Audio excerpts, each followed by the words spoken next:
সবাইকে আমার ছোট্ট রান্নাঘরে স্বাগতম। আজকে আমরা বানাবো মাশকালাইয়ের ডালের বুন্দিয়া। তাই চলো প্রথমে আমরা মাশকালাইয়ের ডাল সিদ্ধ করে নিয়েছি। হ্যাঁ, এবারে এটা ভালোভাবে একটু ম্যাশ করে নিতে হবে। ম্যাশ করা হয়ে গেলে এর মধ্যে হালকা করে একটু কিছুটা আটা দিতে হবে। এরপর এটা আবারও ম্যাশ করতে হবে। দেখো, এবার একটু পানি দিয়ে দেব। পানি দিয়ে এটা আবারও ভালোভাবে ম্যাশ করতে হবে, একদম মিহি করে। ঠিক আছে, বেশ অনেকক্ষণ টাইম নিয়ে এটা ম্যাশ করে নেব। দেখো, ম্যাশ করে নিচ্ছি।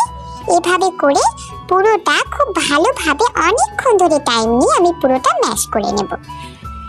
দেখো কত সুন্দর হয়ে গেছে, একদম মিহি হয়েছে, তাই না? তোমরা চাইলে ব্লেন্ডারও ব্লেন্ড করতে পারো।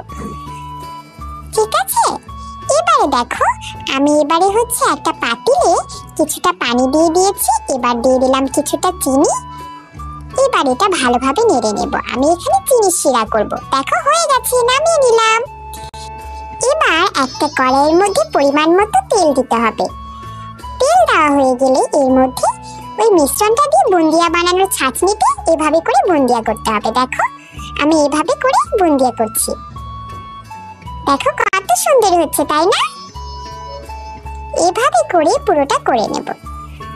আস্তে আস্তে মিডিয়ামে ভেজে নেব এগুলো সবগুলো। দেখো একবার কিন্তু হয়ে গেছে, উঠিয়ে নিলাম।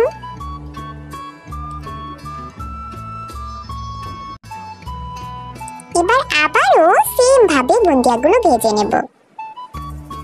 এভাবে করে সবগুলো ভেজে নিতে হবে। ঠিক আছে, দেখো কত সুন্দর হয়েছে। আবারও উঠিয়ে নিচ্ছি। দেখো আমার বুন্দিয়া রেডি। এবার এগুলো চিনি শিরাতে ভিজালাম। কিছুক্ষণ রেখে এগুলো উঠিয়ে নিতে হবে। দেখো রেডি আমার ডাউলের বুন্দিয়া। অনেক মজা হয়েছিল খেতে, তোমরাও বানিয়ে খাবে।